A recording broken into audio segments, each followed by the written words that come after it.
Тазалык муниципалдык ишканасынын маалымат катчысы Жибек Каракеева өзүнүн социалдык тармактагы баракчасына шаардын арыктарынан чыккан акыр-чикирдин видеосун жана сүрөттөрүн жарыялады. Суу каптап кетпеш үчүн күн сайын арык менен жаан-чачын суусу агып кетчү түтүктөрдү тазаланып жатат.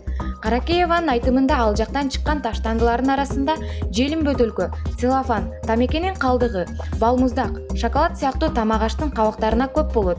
Ал шаар тургундарына кайрылып, бөбөктөргө балмуздактын кабыгын арыкка эмес, таштанды челекке ыргытууну үйрөтүүгө чакырды.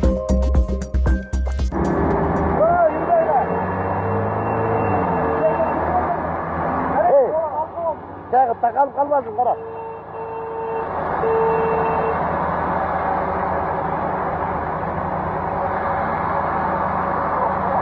Baru tahu